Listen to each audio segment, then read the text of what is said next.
Hi, My name's J.C. McCauley. I'm Naisha McCauley, and you're watching AccessTV.org.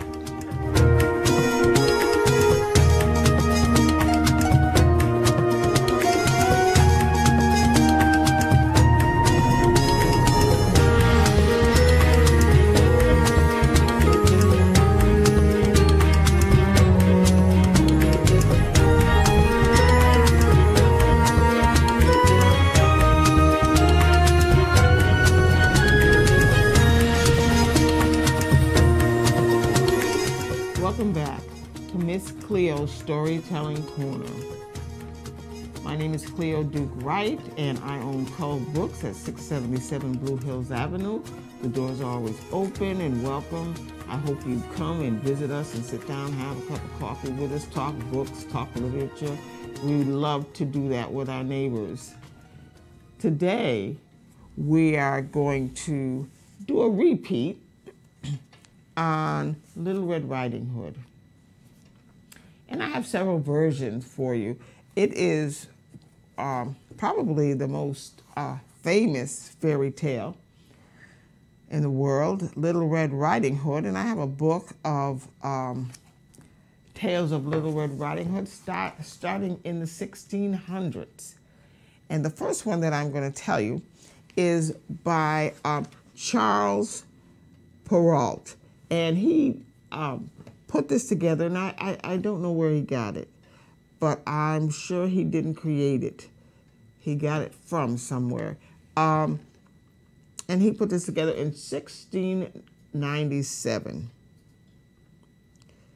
And most of the Little Red Riding Hood stories that I have read are written by men up into maybe the late 1800s, and then after that it's still mostly men until maybe the mid 20th century.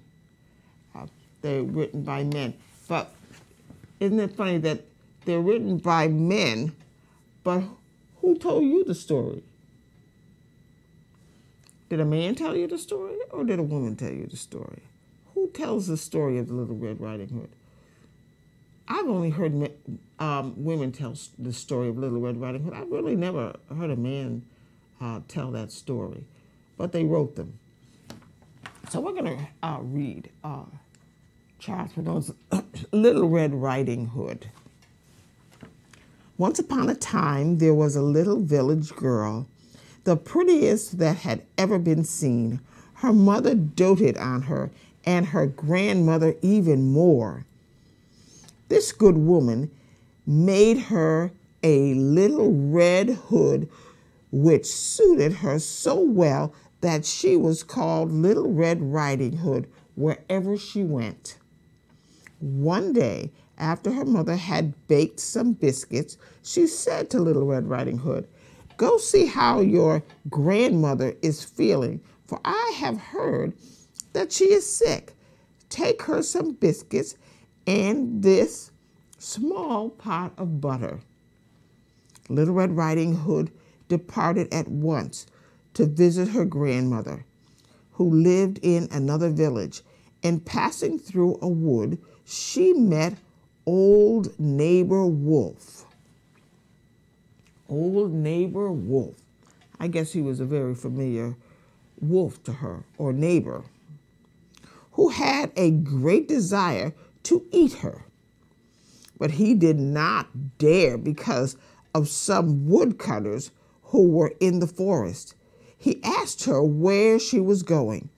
The poor child, who did not know that it is dangerous to stop and listen to a wolf, said to him, "Oh, I am going to see my grandmother, and I am bringing some biscuits with a small pot of butter which my mother has sent her."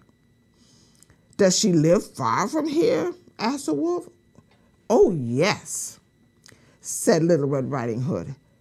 "You must pass the mill, which you can see right over there, and hers is the first house in the village." "Well, then," said the wolf, I want to go and see her too. I'll take this path here, and you take that path there, and we'll see who'll get there first. The wolf began to run as fast as he could on the path, which was shorter, and the little girl took the longer path, and she enjoyed herself by gathering nuts and running after butterflies and making bouquets of small flowers which she found. It did not take the wolf long to arrive at the grandmother's house. He knocked. "Who's there?" "It's your granddaughter," said Little Red Riding Hood, said the wolf, disguising his voice. "I brought you some biscuits and a little pot of butter, which my mother has sent you." The good grandmother, who was in her bed because she was not feeling well, cried out to him, "Pull the bobbin, and the latch will fall." The wolf pulled the bobbin, and the door opened. He threw himself upon the good woman and devoured her quickly. Then in a wink, for it had been more than 3 days since he had eaten. After that, he closed the door and lay down in the grandmother's bed to wait for Little Red Riding Hood, who after a while came knocking at the door. "Who's there?" When she heard the rough voice of the wolf, Little Red Riding Hood was scared at first, but believing that her grandmother had a cold, she responded, "It's your granddaughter, Little Red Riding Hood. I brought you some biscuits and a little pot of butter, which my mother sent you."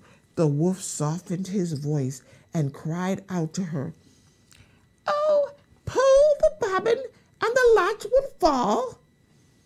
Little Red Riding Hood pulled the bobbin and the door opened. Upon seeing her enter, the wolf hid himself under the covers and said to her, "Put the biscuits in the pot of butter in the bin and come lie down in the bed with me." Little Red Riding Hood undressed and went to get into the bed, where she was quite astonished to see the way her grandmother was dressed in her nightgown. She said to her, "What big arms you have, grandmother." "Oh, better to hug you with, my child." "What big legs you have, grandmother." "Oh, oh, the better to run with my child." "Oh, what big ears you have, grandmother." "The better to hear you with, my child." What, grandmother, what big eyes you have." "Oh, the better to see you with, my child." "What big teeth, grandmother. What big teeth you have." "Better to eat you with." And upon saying these words, the wicked wolf threw himself upon Little Red Riding Hood and ate her up. You know, every time I tell that story, I'm just wanting somebody to run in and save Little Red Riding Hood. I know she wasn't too smart in telling the wolf where her grandmother lived. She shouldn't even been talking to the wolf. She was just innocent and she didn't know. And she had a wonderful time walking to her grandmother's house and picking flowers and chasing butterflies. And she didn't realize all the danger that she was in. Perrault gives a little moral. He says, one sees here that young children, especially young girls, pretty well brought up and gentle, should never listen to anyone who happens by. And if this occurs, it is not so strange when the wolf should eat them. I say the wolf, for all wolves are not the same kind. There are some with winning ways, not loud, nor bitter or angry, who are tame, good-natured, and pleasant, and follow young ladies right into their homes, right into their alcoves. But alas, for those who do not know that of all the wolves, the docile ones are those who are most dangerous, those ones that have that pleasant smile and are very handsome sometimes and talk very gently and give you lots of compliments. Believe me, those, Perrault says, are the most dangerous. We will be right back after this commercial. See you in a moment.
Welcome back to Miss Cleo Storytelling Corner. That was Little Red Riding Hood has just been eaten up. But I have another story for you, and it's called Little Red Riding Hood.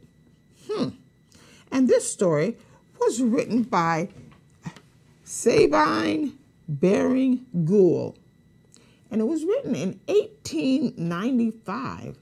And that's about 200 years after Perrault's version of Little Red Riding Hood. Now, let's see what she has to say. All in a little cottage there lived a little maid, the sweetest little maiden that ever was seen. And her mother loved her well, but the granny loved her better. And she had a little red hood, just like a little queen. Now, because this little girl wore a red cloak with a red hood every day, she was called Little Red Riding Hood. It chanced one day her mother had made some custard and a little plum pudding, and she said, "Now take the little basket and the little custard too, and the little pudding boiled for your granny dear. But don't stop or stray. Do not idle on the way." On the high road, Little Red Riding Hood will nothing have to fear. Go, said her mother, straight along to your grandmother's. Give her the nice things in your basket, and then come straight home again and tell me how the old lady is. Mind, talk to no one on the way. So Little Red Riding Hood set off immediately to go to her grandmother, who lived in a cottage beyond the wood. Instead of taking the highway, she went through the wood, and there she met the old gray wolf, who wanted to eat her. But he durst not, for there were men in the woods making faggots.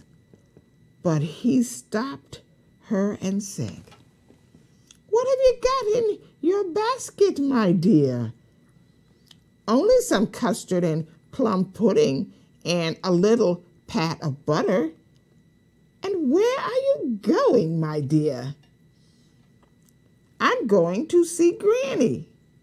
"Where does Granny live, my dear?" "In the cottage beyond the woods," answered Red Riding Hood. "And when you get to the cottage, what do you do?" "I knock at the door." "And what does your grandmother say?" asked the wolf. "She says, 'Who's there?'" answered the little girl. "And what do you say? What do you do next?" "I answer and say, 'I am Little Red Riding Hood, and I have brought you a custard and plum pudding and a little pat of butter.'" "What does your grandmother then say?" inquired the wolf. "She says, 'Pull the bobbin and the latch will go up.'" Well, when the wolf heard this, off he ran as fast as he could, taking the nearest way, and the little girl, forgetting again her mother's command, idled on the way, picking hazelnuts, running after butterflies, making posies of the wild flowers. The wolf was not long before he got to the old woman's door. He knocked. "Who is there?" called a voice from within. "Your granddaughter, Little Red Riding Hood," replied the wolf, imitating the child's voice as nearly as possible. "I have brought you a custard and a little plum pudding and a little pat of butter." The old grandmother, who was infirm and in bed, cried out, "Pull the bobbin and the latch will go up." The wolf pulled the bobbin and the door opened, and then he fell on the poor old woman and gobbled her up in a moment, for he had eaten nothing for many days. He then shut the door and jumped into the grandmother's bed and pulled on the grandmother's nightcap, which he had not eaten, but had reserved lest it should spoil his appetite for what was coming. Presently, he heard Little Red Riding Hood at the door, so he called out, "Who is there?" "It is your grandchild, Little Red Riding Hood, who has brought you custard, a little plum pudding, and a little pat of butter." The wolf cried out to her, softening his voice as much as he could, "Pull the latch, and the latch will go up." Little Red Riding Hood pulled the bobbin, and the door opened.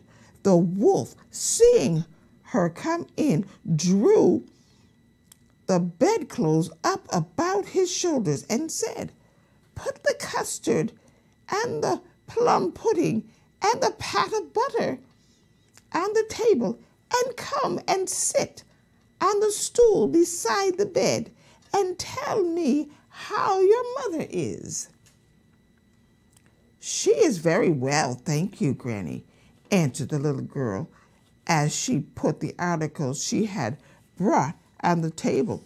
"Mother said I was to bring back the basket," she said, "so that she may be able to send you something nice in it again another day." "That is very nice of your mommy.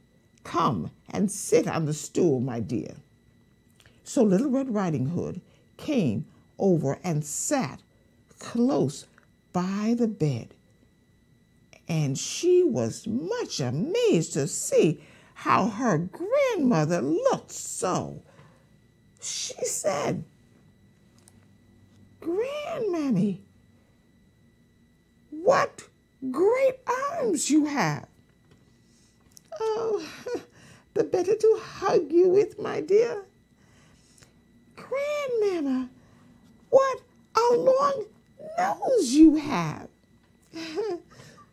"Better to smell you, my dear." "Grandmamma, what great eyes you've got." "Oh, the better to see you, my dear." "Grandmamma, what great teeth you've got." "The better to eat you, my dear." Saying these words, the wicked wolf threw off the bedclothes, jumped out of bed, and fell on Little Red Riding Hood to eat her up. But at that very moment, bang! Through the door, a gun was fired, and the gray old wolf rolled over, shot through the head. Then in came the forester, and this was Little Red Riding Hood's father. He had seen the wolf hasting off in the same direction in which he saw afterward his little daughter had gone, so thought the cunning and cruel beast was after mischief, and he hastened in the same direction with his gun. Poor Little Red Riding Hood was so frightened that she could not walk home, and could only sob and cling to her father. And so he carried her, and as he carried her, he said, "A little maiden must be afraid to do other than her mother told her. Of idling must be weary, of gossiping must be chary. She's learned prudence by the time that she is older." Wow. Well, let's talk about that ending and that story as soon as we come back. So we're going to have a message, and we'll be right back.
folks at Cull Books in Hartford want to remind parents, kids need to exercise the most important muscle in their body, the brain.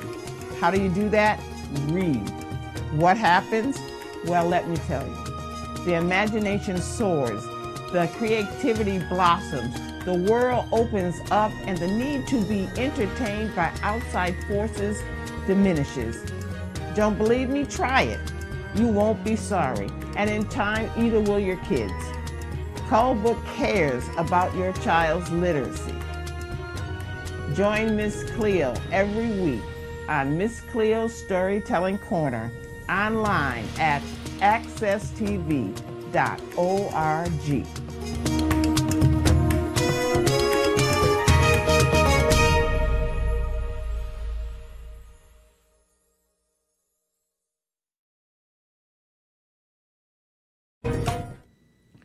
Well, thank you for coming back to Miss Cleo's Storytelling Corner. We just finished our second story of Little Red Riding Hood, a little different, the same, but a little different than the first one.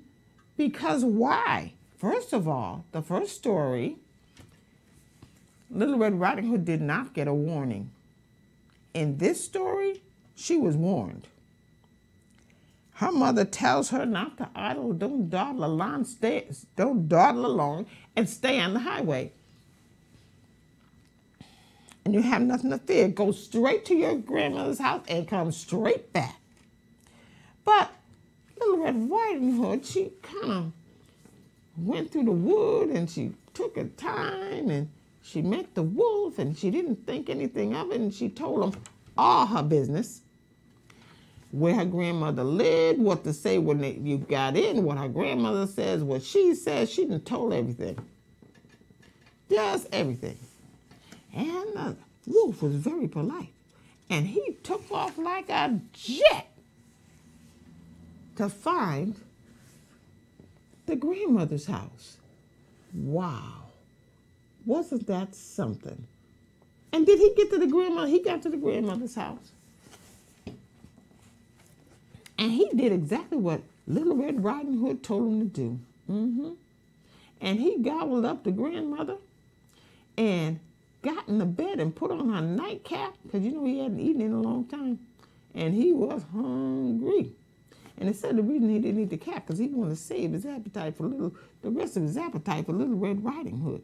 So he gets into the bed. Here comes Little Red Riding Hood knocking on the door. And he says, come in. Pull the bobbin and the latch will come up. And in she comes and he pounces on her. And just as he's about to gobble her up, the door busts open. Bam! The wolf is shot in the head. He lies down dead. And Little Red Riding Hood, she is so upset. She doesn't know what she is scared half out of her mind. And she looks up. And who does she see? Oh, my goodness. Now, this is me. Who did she see? She saw her daddy. I'm telling you, I could see that happening. I could see that happening. Is nothing better for a little girl than to have her daddy save her and wrap his arms around her. Oh, how safe can you be? You can't be any safer in the world. And he takes her home and he tells her what she did wrong. But he also says, as you get older, you will learn. Prudence. As you get older, you're going to learn what a wolf is. Because he knows Daddy won't always be there to put his arms around you and save you. One day, you're going to have to save yourself. Whoops. You're going to have to be smart enough to save yourself. Oh, so those are two of the same story, but different stories. Sort of like what a woman says, a man says, and what a woman says. But let me tell you, it's not only little girls to get caught up by wolves. It's also little boys, let's not forget that, who are just as important as little girls. And we have to protect both little girls and little boys from the big bad wolf. Yes, indeed. Little Red Riding Hood teaches us a lot. And you tell tell that story to your children, Little Red Riding Hood. And when you tell the story, put your little things in there of life that your child could see. Put this and that in there. So make it your own story. Make it your own story. And it'll be so much better. So much better for your child. So those are the things that I wanted to say today. And when I came across this book, as I'm looking through my books and saying, oh, what am I going to do today? I thought of Little Red Riding Hood, because I think of when I see the children today, boys and girls, they're all Little Red Riding Hoods and need to be taught how to protect themselves from the big bad wolf. Well, our time is up, and I thank you very much for visiting me today. So what I want to say is, as I usually say, read a little, write a little, dream big, and I'll see you next week.